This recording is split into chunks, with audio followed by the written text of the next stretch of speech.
Je nous souhaite la paix. La paix dans tout le pays, pas la paix dans certaines contrées seulement. La paix dans les cœurs des gens, la paix partout. Qui est la paix? Que les gens qui sont à l'extérieur, qu'ils rentrent, qu'ils se sentent à la maison, qu'ils jouissent de leur liberté de vivre dans leur pays, dans la paix. En gros, c'est ça. Et par rapport à l'insécurité qui règne depuis plusieurs mois déjà, quel est le souhait par rapport justement à ce climat d'insécurité? Quel est l'appel que vous lancez aux décideurs dans ce pays? Il y a eu un amorçage de dialogue. Ce que je souhaite, c'est que ce dialogue soit inclusif et que ce dialogue nous amène la paix que je viens de dire. Ce dialogue, c'est ça la clé du problème du pays. Il faut que ce soit un dialogue inclusif, qu'il n'y ait pas des gens qui se sentent qui sont plus concernés que les autres.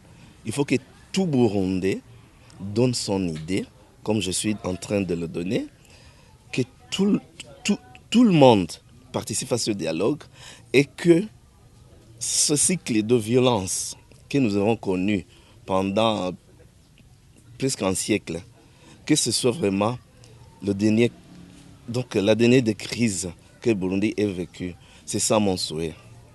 Ce que je souhaiterais au peuple burundais, c'est en premier lieu la paix en cette année qui dans quelques heures, va débuter.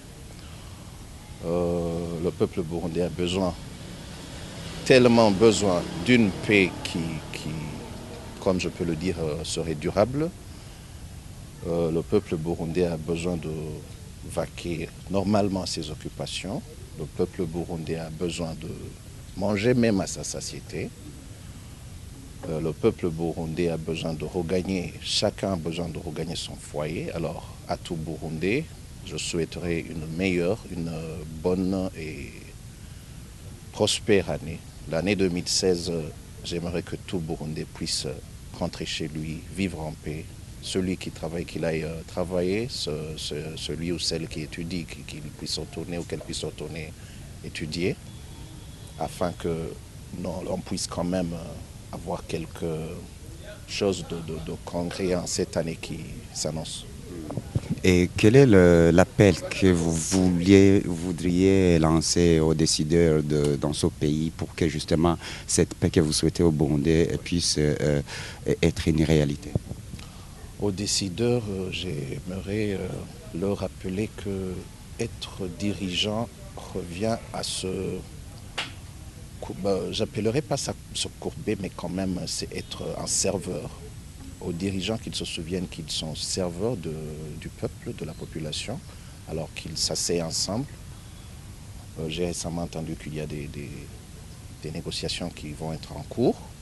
Je les conseillerais de s'asseoir et de se dire la vérité quand même, afin que la population burundaise puisse vivre cette année qui va venir d'ici peu, étant apaisée, chacun ayant chez soi et un travail qui lui aide quand même à subvenir à ses besoins ainsi qu'aux besoins de sa famille.